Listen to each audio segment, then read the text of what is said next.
Hi, everyone. Thank you for tuning in to CCA's Community Energy Innovation webinar series. Today, we focus on the exciting and timely topic of offshore wind energy development. And we have an excellent panel of experts to walk us through efforts to advance this untapped resource off California's coast. I'm Leora Vestal, CCA's Director of Communications. And I'm Sandra McCafferty, Administrative Coordinator here at CalCCA. Thank you to our webinar series sponsors. Calpine is one of the largest generators of electricity in the US and the nation's largest operator of geothermal power plants, including the 725 megawatt Geysers facility in Sonoma and Lake counties. Calpine Energy Solutions partners with community choice energy programs throughout California, providing a host of key services. Calpine now counts 21 operational and soon to launch aggregators as clients, including San Diego Community Power, which is initiating service this Monday, making it California's 24th CCA. Welcome, San Diego Community Power. Today's speakers are Matthew Marshall, Walt Musial, and Tyler Studs. Matthew is Executive Director of the Redwood Coast Energy Authority, which launched a CCA program in 2017 and serves customers in Humboldt County. He is also President of the CCA Board of Directors. Walt is Principal Engineer and leads the Offshore Wind Energy Research Platform at the National Renewable Energy Laboratory.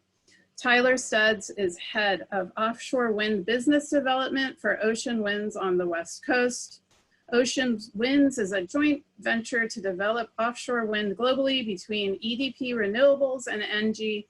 And we have Scott Ferris, Senior Manager for Regulatory and Government Affairs, joining us as well.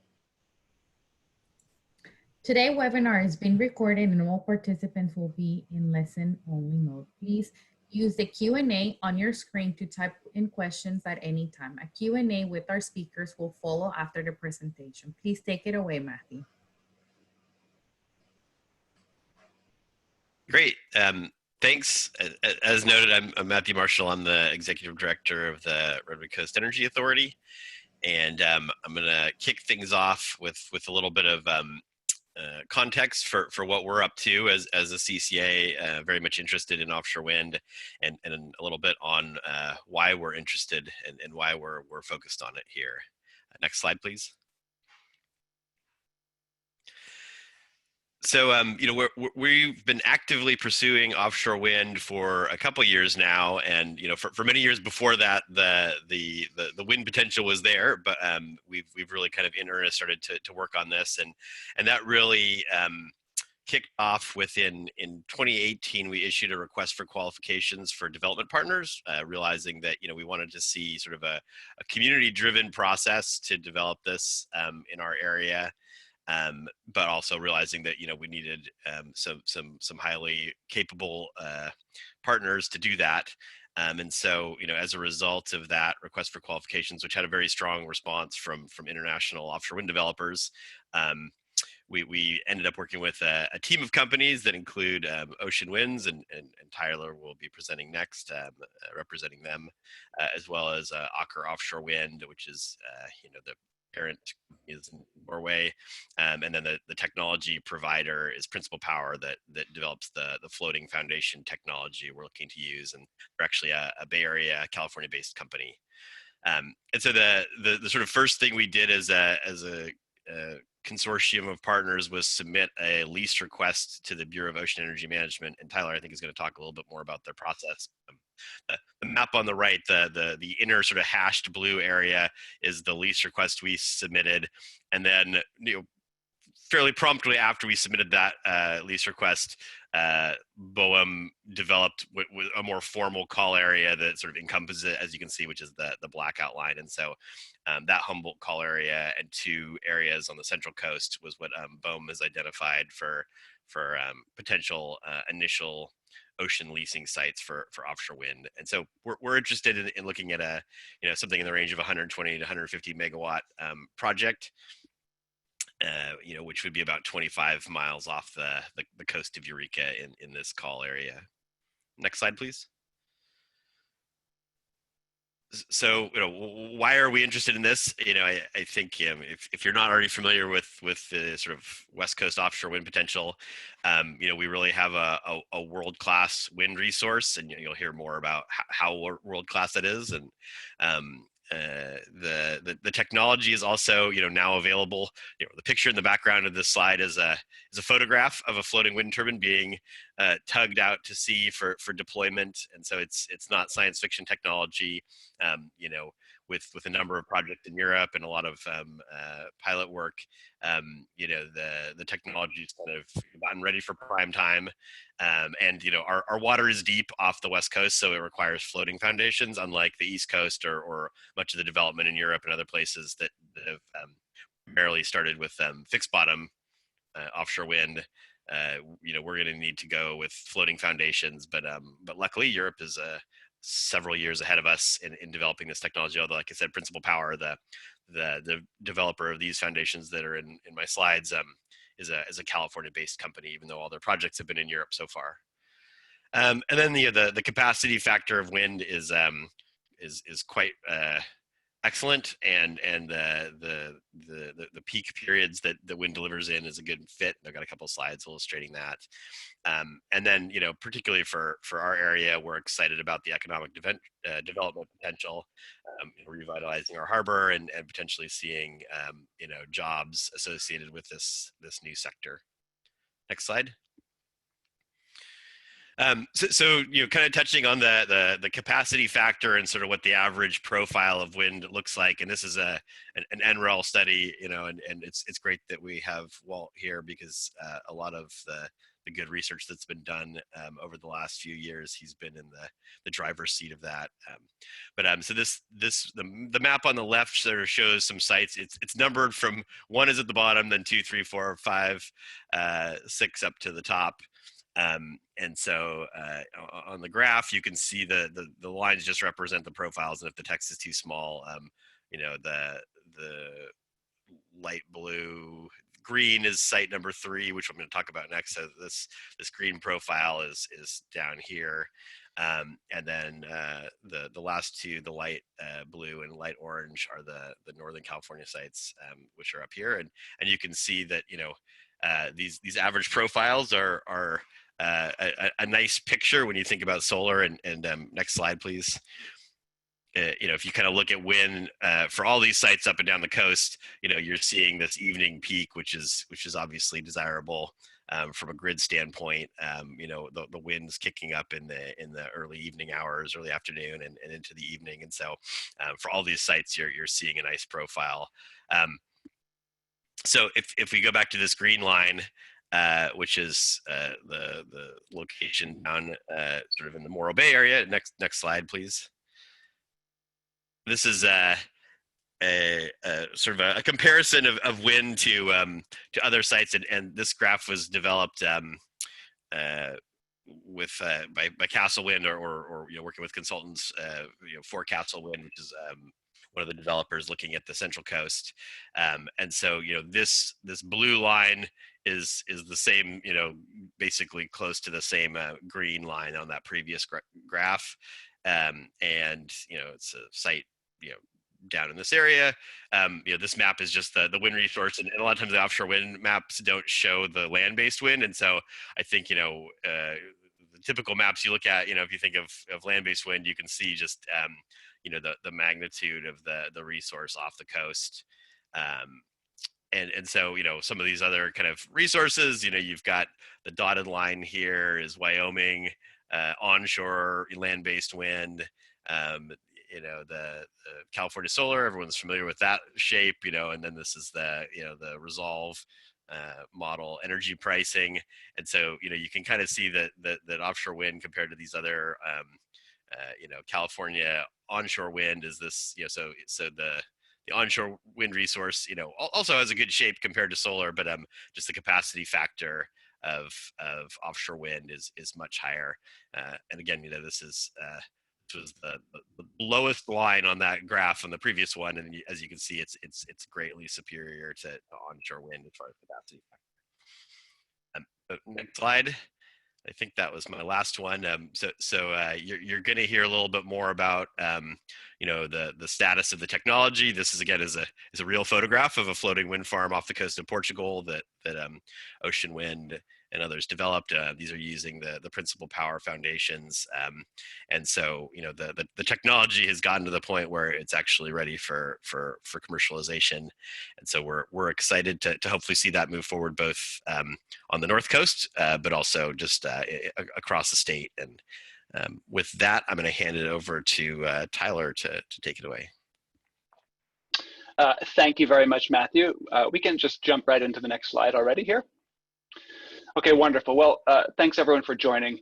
My name is Tyler Studs from Ocean Winds, and today I'm going to give you sort of a broad brush look at the offshore wind industry globally for the purpose of setting the stage for what that means for us here in California as we explore floating offshore wind.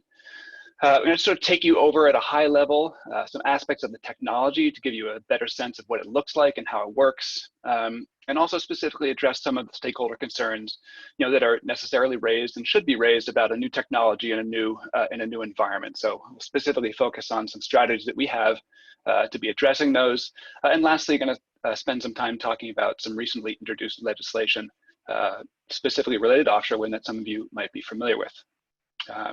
So next slide, please. Just brief introduction. Just Ocean Winds, as already mentioned, is a joint venture between EDPR and ENGIE. Of note here, we are, like many other companies, focusing on fixed bottom and floating offshore wind around the world. So the highlighted yellow projects are our floating projects, and specifically, we're going to spend a little bit of time looking at the WindFloat Atlantic project, just as a basis for looking in more detail about the technology. So next slide, please. Okay, so right now we're going to just give you a broad brush overview of the industry itself. So next slide. So offshore wind, it is an established industry around the world. There is, at the end of the decade, close to 30 gigawatts of offshore wind installed, and that's been growing steadily, since steady growth since the first turbines were installed offshore in 1991. So I think, for perspective here, I've also shown, present day renewable energy installed in California. And I think the key point here is that, the pace and trajectory and timing of that growth is very similar. So also of note here is that we have, 84 gigawatts of floating offshore wind installed globally. That's right now only a fraction of the total installed. But it's also worth noting that, while the majority of offshore wind has been installed around the world in shallow waters close to shore, the majority of offshore wind resources are in deeper waters. And for the US, that's about 60% of those resources. Also floating offshore wind has a very large pipeline around the world of about 8 gigawatts. And that really puts it on a trajectory of growth very similar to what we've seen in the industry elsewhere. So again, let's jump forward and take a look at what distinguishes the fixed and floating offshore wind and what that means for California. So next slide, please.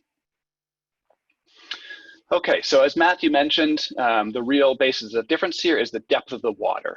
On the East Coast, we see the shallow continental shelf extending out about 75 miles, which enables fixed bottom foundations. And for example, in the upper right-hand corner, we see a jacket foundation, which is on the Block Island Wind Farm, which is a 30 megawatt, 5-turbine wind farm installed off of Rhode Island.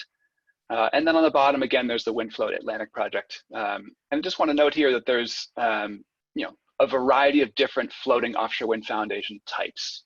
Of the three shown here, these are concepts, and there are many more out there. On the far right-hand side, you see what's called a Spar Buoy, that vertical column. That's the same technology that was used by the High Wind project was installed a number of years ago.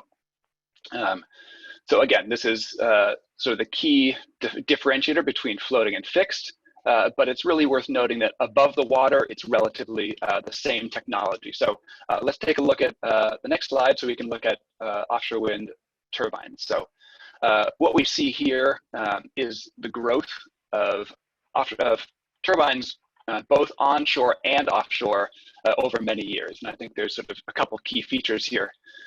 Number one, the first offshore wind turbines that were installed were actually land-based turbines that were modified for temperature control, to control for the very humid conditions in the marine environment. Those are 450 kilowatt turbines.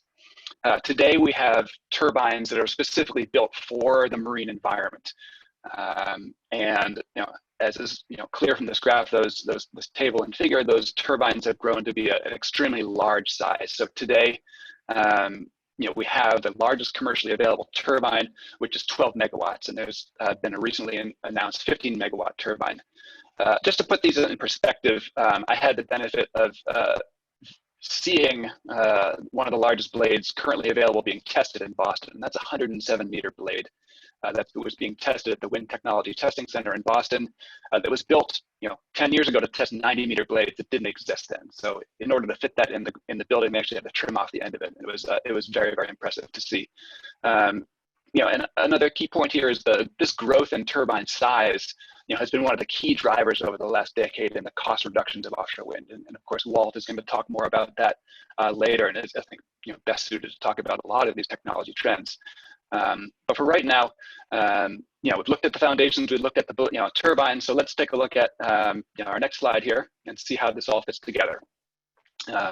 So as Matthew already mentioned, offshore wind, is going to be developed in federal waters, offshore California, and the federal agency called the Bureau of Ocean Energy Management, which is within the Department of Interior, is responsible for that leasing and for the regulatory and permitting process. So back in 2018, there was 3 call for information areas, or call areas, that were announced.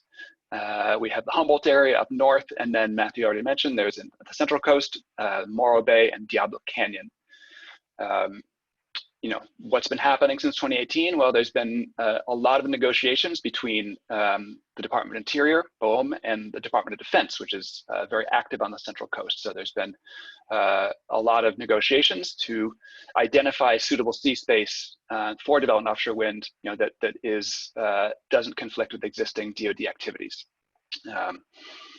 Okay, so next slide. Okay, so let's take a little bit more of a deeper dive into the technology itself. So next slide, please. So again, looking at sort of a case study example here is the WindFloat Atlantic project. This is 3 8.5 megawatt turbines that were installed off of Portugal and became fully operational this past year. This was, again, a partnership between EDPR, ENGIE, Repsol, and Principal Power, who, again, is the California company that is developed this technology specifically for this type of floating offshore wind. One key feature of this project, which is really notable, was that this was funded in part by the European Investment Bank, which was very significant because it was one of the first instances of, perhaps the first instance of debt financing being provided to a floating offshore wind project. This is significant, and I think it really indicates that the financing community is comfortable with financing offshore wind, and that they view it as an acceptable level of risk. So that'll be a very significant factor, and I think we'll continue a trend we'll see going forward that will help enable floating offshore wind. Next slide, please. Okay, now let's take a look under the water here. So this is a conceptual look of one foundation type, but I think what they share in common here is that they will be anchored to the seabed. You can advance to the next slide, please. They will be anchored to the seabed using mooring lines.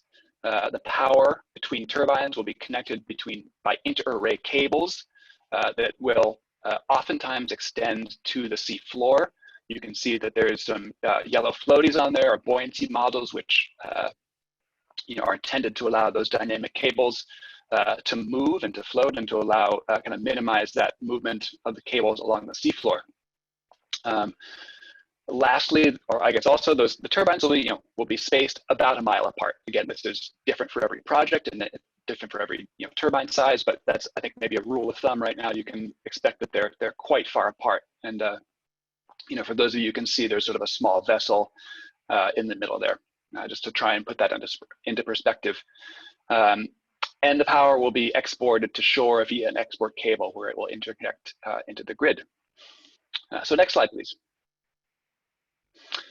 One key feature also of floating offshore wind, different from fixed bottom, is that a lot of the, or significant amount of the turbine installation and construction takes place at the quayside.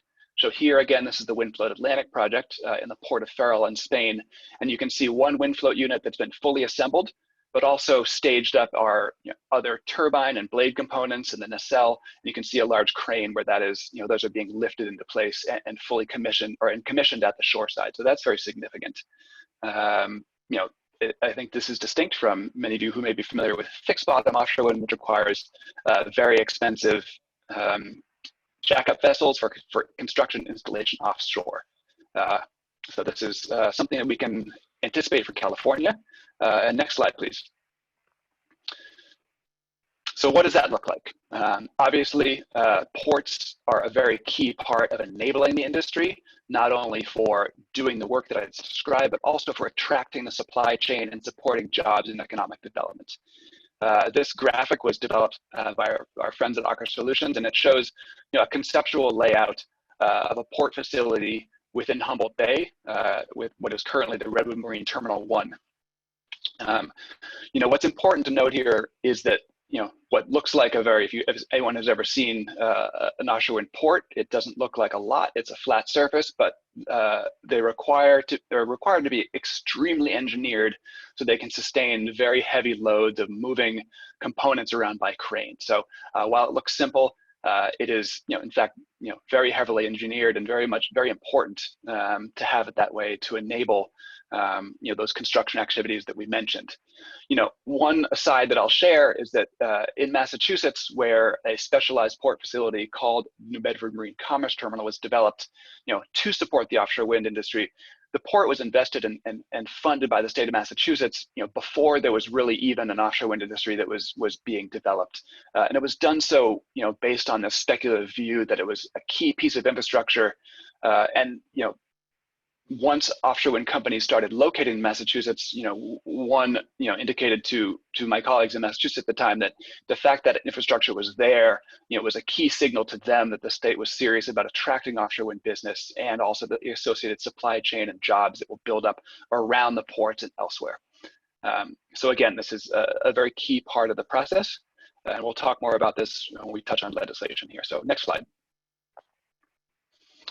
Okay, obviously, like I mentioned before, this is a new technology in an environment which is, very significant and a key part of California's ecosystem. So I'm going to spend a little bit of time talking about, some of those concerns that have been raised, and also focus on some of the strategies that the industry has developed, over its 20-year lifespan, both data collection and ways of working together that are we're putting in place to mitigate those concerns. So next slide, please. So yes, what will it look like? This is a visual representation prepared by the Bureau of Ocean Energy Management, and not to be disingenuous, there's not a lot to see here, but I will note that these simulations are prepared, with specific viewing instructions required for, how to approximate how far you stand from them, and viewing them, on a webinar is not the ideal way, but again, you can go to those, see those other simulations on this website and look for yourself. But again, this is a conceptual layout of a number of turbines in the Central Coast area. So this is just an attempt to show what that looks like. Again, this will be 20 miles off, at least 20 miles offshore. So next slide. Okay, so getting into now more strategies for how to deal with some of these concerns. So first and foremost, what I want to show is, how is it that we will be collecting data and using that to understand and mitigate, minimize, or avoid impacts. So what I've shown here is just a general referential development process based on BOEM's timing and guidelines. Again, what I want to highlight here is that there's been a lot of data that's been collected, supported by public agencies, both the state of California and BOEM and other federal agencies, intended to identify and characterize sort of key resources in the ocean environment, whales, birds, et cetera. But also that every development that goes forward is going to be, collecting a huge amount of data, both during, the 4 to 5 year period, from winning a lease to submitting all your permits. There's an enormous amount of data that's collected, but that data collection will continue during construction and then on through into operational periods. So that's number one. What those data are, how we collect them, how we use them. That's a key feature, and I think that one of the ways in which also been working is collaborations, and I think I want to highlight two in particular. One between offshore wind industry developers and environmental groups in California, nonprofits. And there's a group that we formed, the Pacific Offshore Wind Energy Research Group, that was created to provide a forum for the industry and NGOs to come together to identify and look for strategies to address key issues through identifying key research questions that need to be answered in advance. So that's by no means the only strategy, but one I think I want to highlight that I think we have all put a lot of effort into, who are parts of Power and feel very promising as a promising approach. Number two, want to speak briefly to the fishing industry. Offshore wind is, we're the new kid in town. There's existing ocean users, and I think we want to be proactive and responsible in how we work with the industry and address those impacts. So I will point to the work that Castle Wind has done on the Central Coast to reach an agreement with commercial fishing organizations there that put in place some key agreements that I think will be essential towards addressing and creating conditions through which we can work together and coexist. Some, but certainly not all, of the strategies that are reflected here. So next slide. Okay, we'll spend a little bit of time talking about legislation. So next slide, please. As I mentioned, many of you are familiar with a piece of legislation that was recently introduced by Assemblyman David Chu. It is a bill that does a number of things to advance the offshore wind industry, but chief among them is to create, to task state agencies to create an implementation plan for how to achieve 10 gigawatts by 2040 with an interim target of 3 gigawatts by 2030. So what this essentially does is it's stimulating the state of California to do the advanced planning that's necessary to develop the industry at scale sufficient to deliver the clean energy and climate benefits that offshore wind can, but in doing so also unlock the economic and job benefits that developing that industry can bring. So it addresses, I'm not going to go into a lot of detail, but it also addresses the permitting process, transmission planning, transmission upgrades, and jobs, and workforce development are key.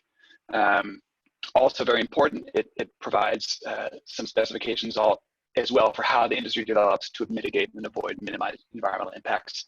And also of note here is that the sponsorships, which is State Building and Construction Trades Council, as well as Environment California. Next slide, please. So again, that rounds out my presentation. Here's my contact information. I'm certainly happy to talk to anybody anytime to answer any questions, either in this forum or elsewhere. So please feel free to reach out to me anytime. And thanks for this opportunity to present. So I'm going to turn it over to Walt Musial now for his slides. Let me get off mute, and thank you, Tyler. Great presentation.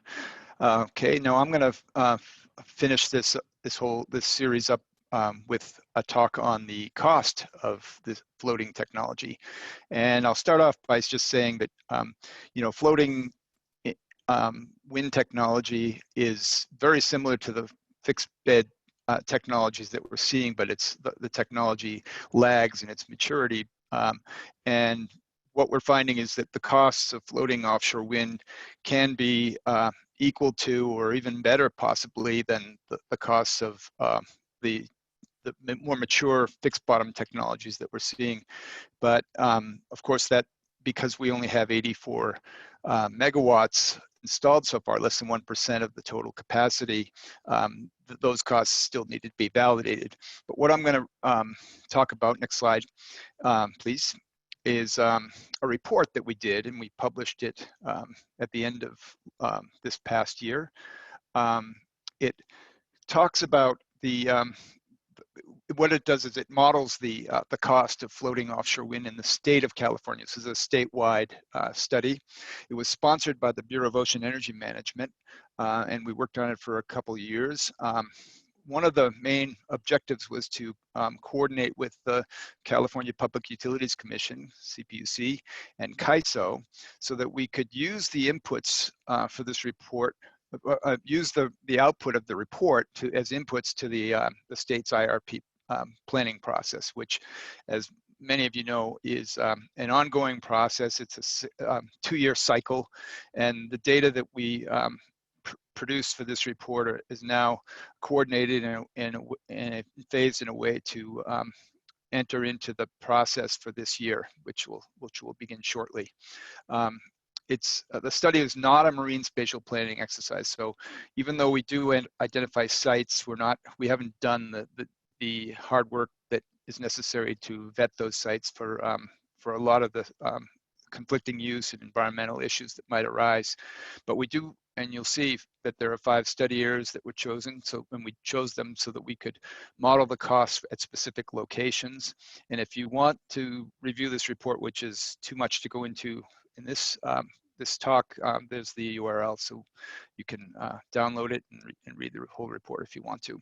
My authors are listed on the cover, and I won't say their names just to save time.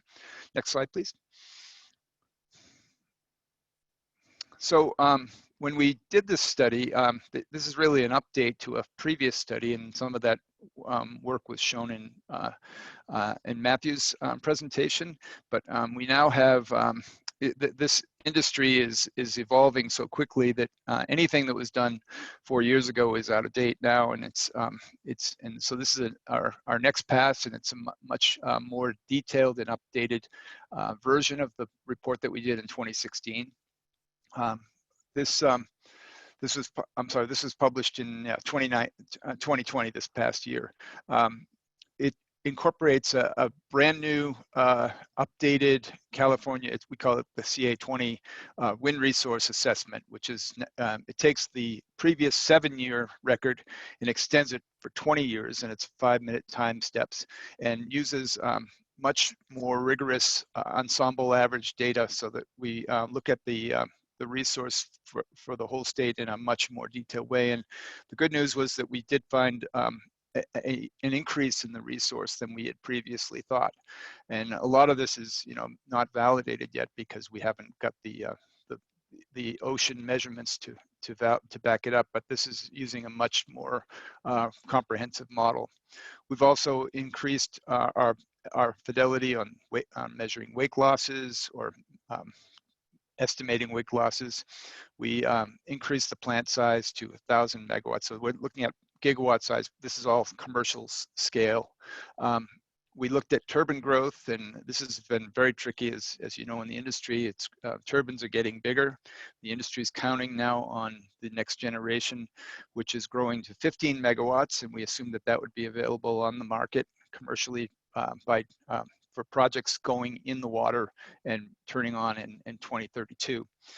A lot of the transport distances and export cables are based on distances to shore, and we have modeled Humboldt Bay and Port Hueneme, but some of the previous speakers just alluded to this. These ports aren't quite ready. There's going to have to be investment in the state to upgrade the ports to handle some of the challenges of floating offshore wind. And included in that is the point of the infrastructure and the point of interconnections that will be necessary to bring the power to shore, particularly on the North Coast. We incorporated a learning curve approach for projecting future costs, which I won't speak a lot to, and then updated our cost of capital assumptions. So these are things that went into the model, and I'm going to mostly show you results. Next slide, please. So what we did is we drew a boundary around and created a study area of sites that were feasible for floating offshore wind, and that's shown in the yellow area. And the sites within that study area are the 3 call areas that are currently out there that BOEM has identified, and 2 additional areas, Cape Mendocino and Del Norte, which are in high wind areas in the North Coast, and areas that may be necessary in part to create a critical mass to be able to generate enough electricity to justify some of the transmission needs that are up there. We define the outer boundary to be 1,300 meter isobath, which is the depth boundary that where the shelf drops off. Developers are saying that they could put projects in up to that depth. And then we cut it off at 7 meters per second down south. That wind speed starts to drop off, and there aren't economical wind speeds below a certain point. And then, of course, the state boundary at the north is the Oregon border. Next slide, please. So then we divided this study area into grids that were approximately the size of a 1,000 megawatt wind farm. There was about 759 individual sites that were looked at, and then we calculated using our economic model the cost at each of those locations. And next slide, please, including the 5 study sites, which are shown on all these maps here. And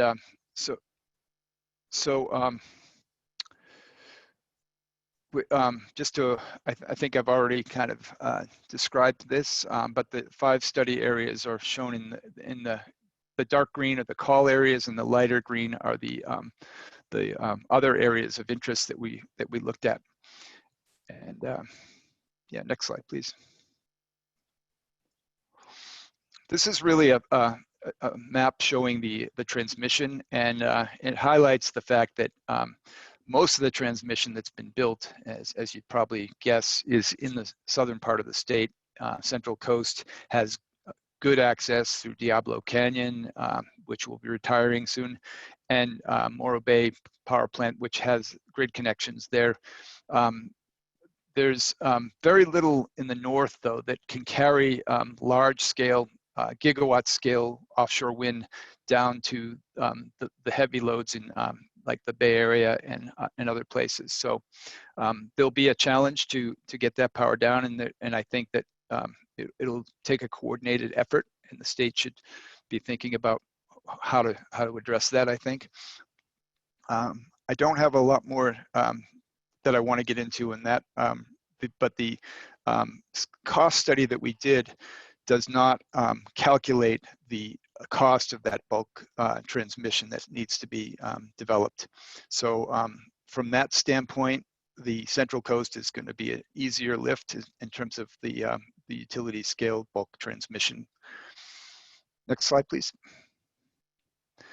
This is a kind of a representation of the new resource.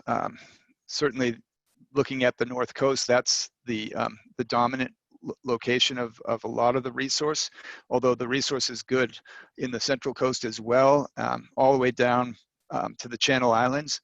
And we've got, I think I've already described this, but the new data set runs for 20 years.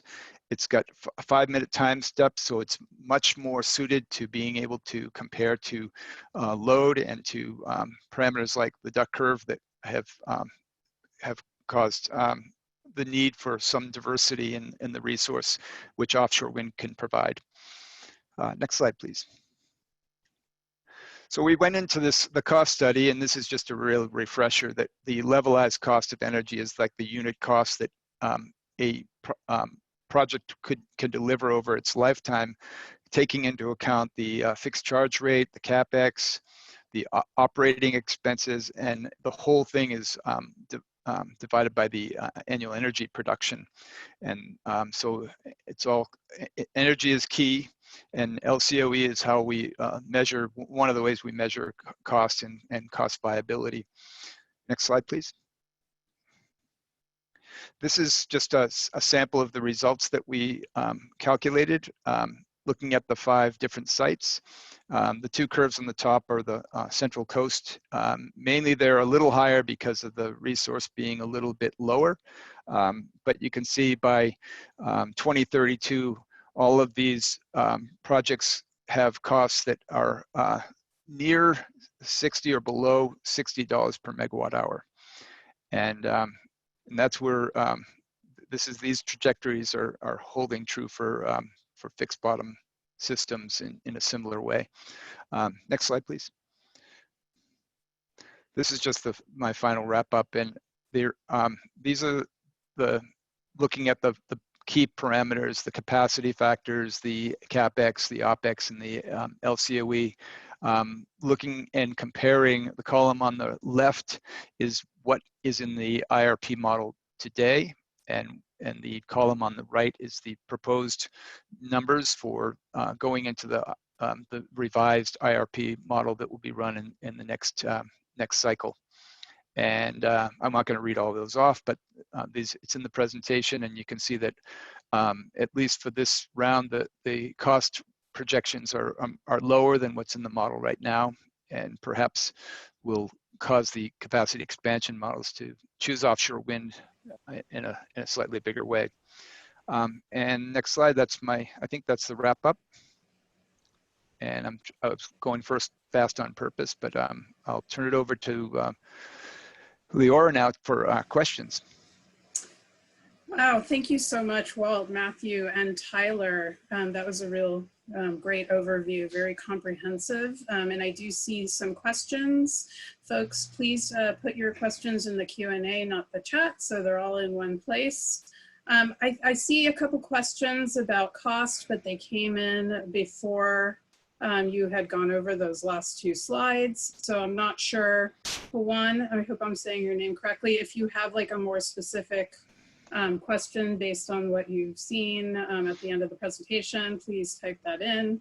We have a question from Tony. How have the offshore, oh, go ahead, sorry.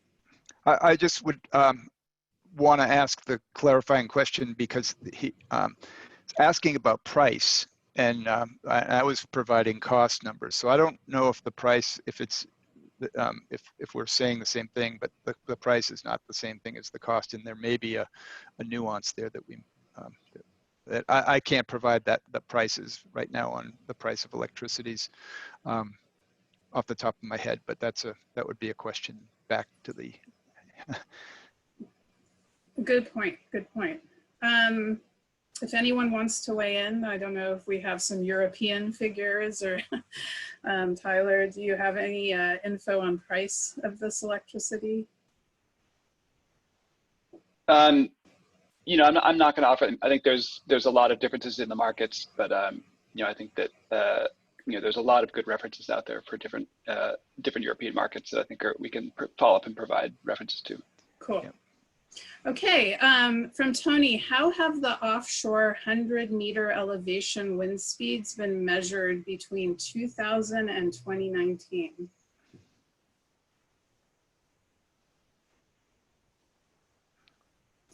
So is that something you saw that was in your slide, Walt, or is that just a kind of a... So the resource, let me just answer in a quick way, and maybe others can chime in. There have been very few measurements of wind speed off the coast of California, and this is part of the problem. But the model data, the analytical models, are much better than they have been, and so everything I showed you is our model data. The measurements that we need to validate that are just getting started right now. There's a couple LiDAR systems that are floating in the Pacific that are generating data to help us validate those, and that's how they're being measured. But they're up until this point, there hasn't been any data sets that I can point to. Okay, thank you, Walt. Grisha has a question. She says they're working on a paper about repurposing oil and gas platforms to store clean energy. What's the storage capacity that would be attractive for offshore platforms to have within the offshore wind industry? I'm not sure who's getting the question, but again, it's an interesting concept of to use them for storage. But I would ask, what are we storing? Are we storing hydrogen or batteries? Yeah, I guess I'll just chime in. I think part of the advantage of offshore or wind is that its profile kind of suits to complement solar, and so there's less of a need for storage, and so to some extent it could help reduce the reliance on storage. That said, you know certainly in our area, that's something that we've started to actually look at, is saying, well, okay, because we have the grid, transmission constraints, it's not easy to move power out of here, and so it might make sense to incorporate some storage, although we're sort of in the early stages of that analysis.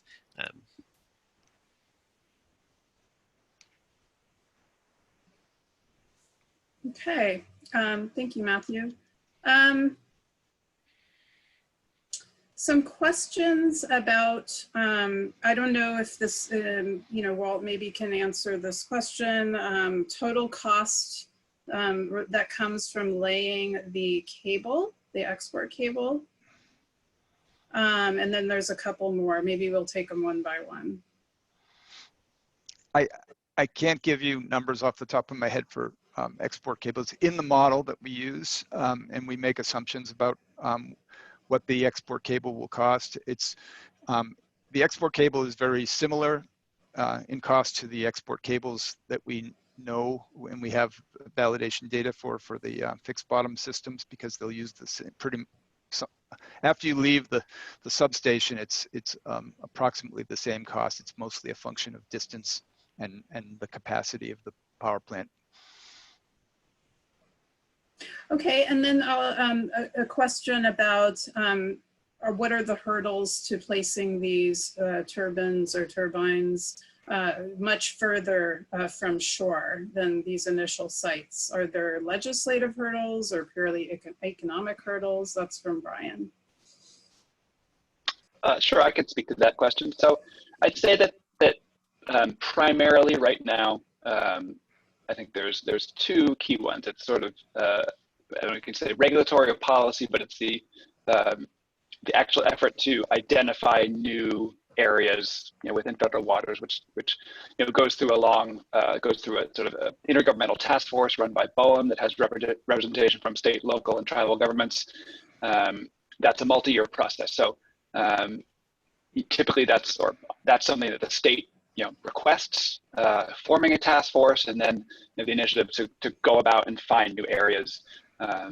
So that's number one. From a technology standpoint, it's really an engineering challenge. And I think the market, is very good at responding. The offshore wind developers are good at responding to the market. So I think that from a technology standpoint, it's really just it's doable. And I'll just say, I didn't highlight this before, but I will say that a lot of this floating technology is based off of technology that was pioneered in the oil and gas industry, floating platforms, many of which are installed, in waters far deeper than what we would be proposing to install off of California. So again, it's really just an engineering challenge that is solvable.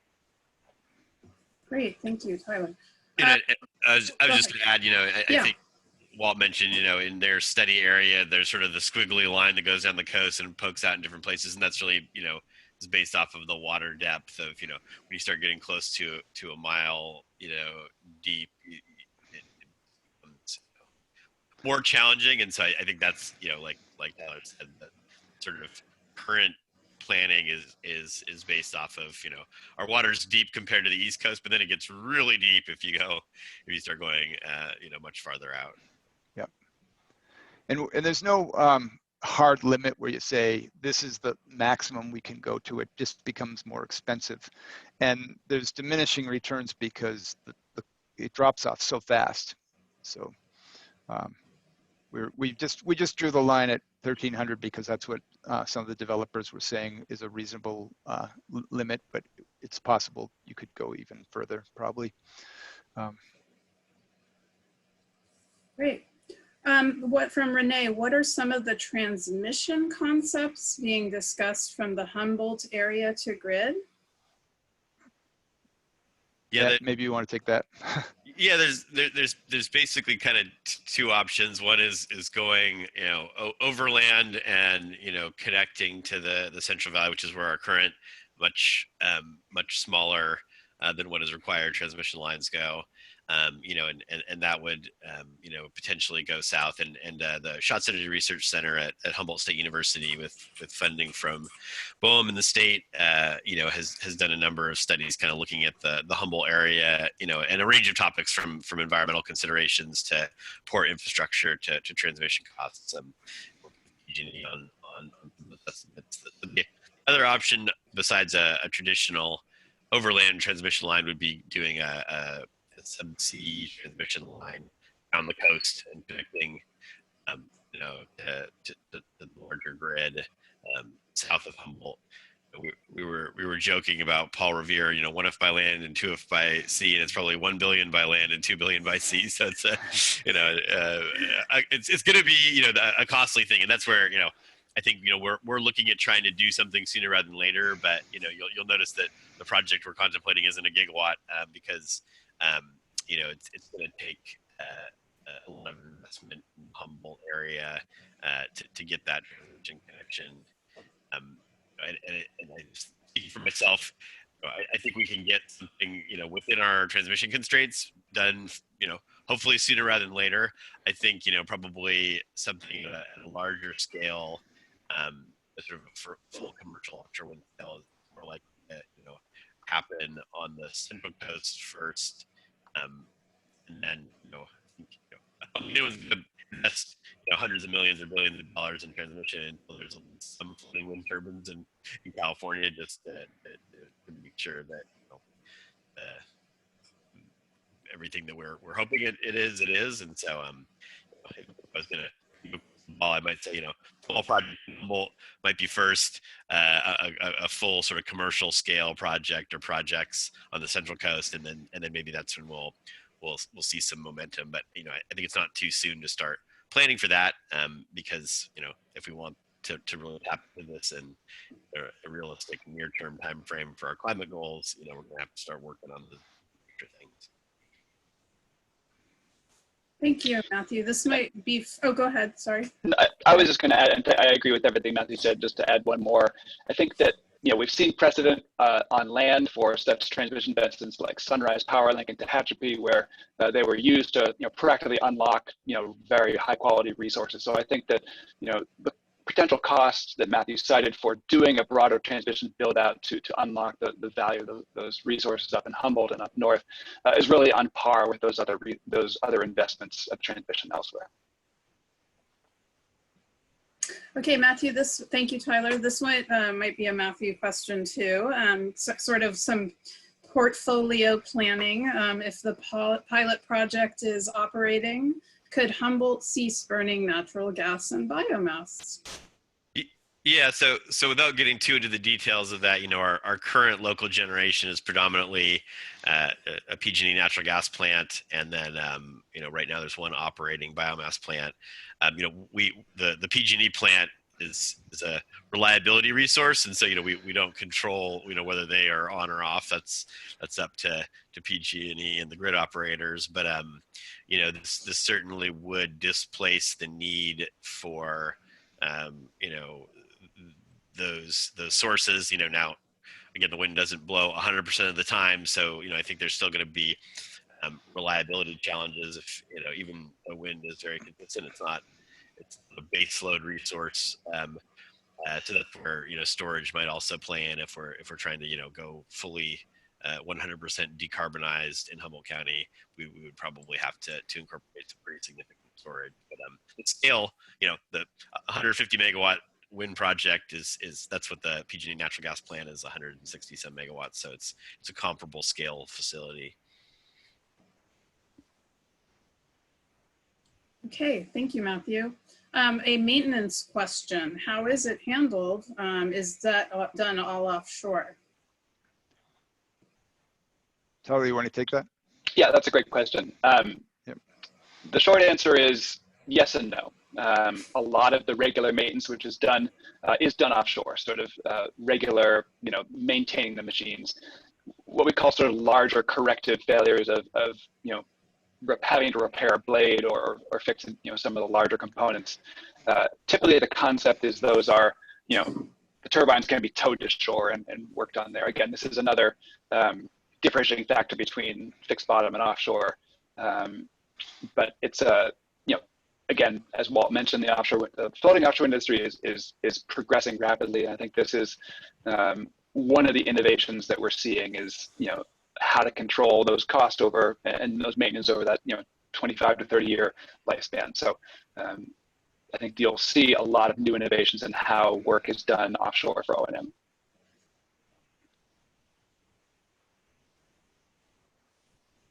Thank you, Tyler. There is a question about DoD concerns. Is there anything you can say to encapsulate, what the latest concerns are for, let's choose Humboldt, if that's an issue up there, and maybe even the Morro Bay area. There's ongoing talks, right? It's not really an issue from Humboldt. It's more on the Central Coast. And I don't know if you know anything. I don't know anything new other than the under the new administration, which has more communication among the different departments has stated that they want to negotiate and solve the problem.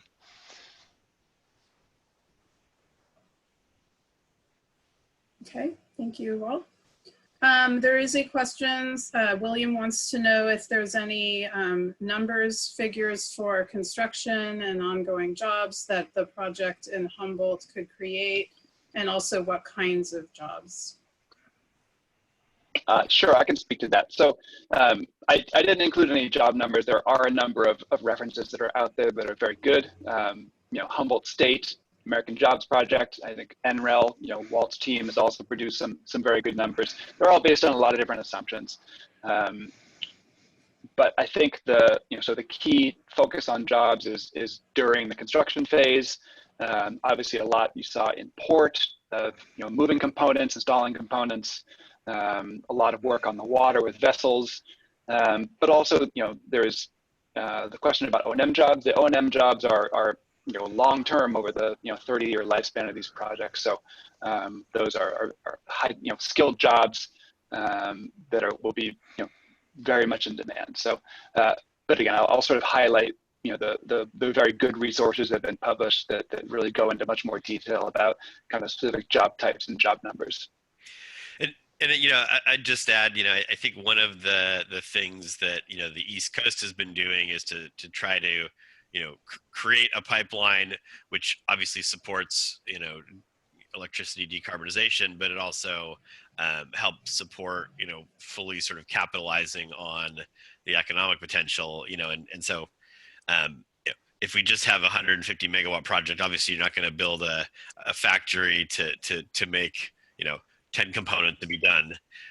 There needs to be, I've heard, numbers around like, a supply chain of, if you've got like 1 to 2, gigawatts a year, then that's really a scale that, people start building factories, you start really having more, opportunity for increasing that local supply chain. It's not obviously a 10-stone requirement or a given, but, I think, if there's sort of the effort, as like that Bill proposing to support sort of a scale up that would actually enable, manufacturing jobs, not just assembly, installation and maintenance jobs. Okay, I think we have time for one more question. And thank you everyone for all these great questions. We do record them and we'll try to get back to folks with answers that we didn't get to on the webinar. There's just a straightforward questions on another one on maintenance. What are the cost differences for maintaining offshore wind plants versus onshore wind plants, weatherization, rust, etc.? I don't have exact numbers, but the costs for offshore maintenance are higher than they are for land-based. It's not because the turbines fail more, it's because they're harder to get to. And so you have to have much different kind of infrastructure to maintain those machines. You can't just drive up to them in a pickup truck. You have to, it's a big effort to get out there. And then the turbines themselves will be probably more heavily instrumented for remote sensing, so that problems can be diagnosed and evaluated a lot easier from a land-based maintenance area, so that they can send the right equipment out when they need to. But the costs are probably always going to be higher for offshore maintenance. We hope to make up for that because the winds are better offshore.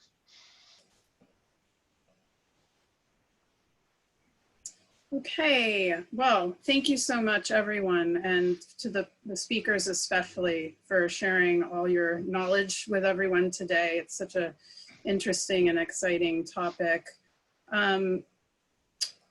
I just wanted to say at the very end here, we have a lot more information about CCA power procurement on the Cal CCA website, including details on the long-term PPAs signed for more than 6,000 megawatts with new build clean energy resources. You can also find the integrated resource plans filed by all of the CCAs. The website also has a variety of information resources on CCA in California, including our quarterly report, California Aggregator, and the latest on CCA programs and initiatives. A recording of this webinar will be posted on the Cal CCA website at cal-cca.org on the webinars page, where you can find also information about upcoming webinars, which take place on the last Friday of the month. We appreciate you spending your time with us today. If you would like additional information or have follow-up questions, you can reach me at leora@cal-cca.org. Stay well, everyone.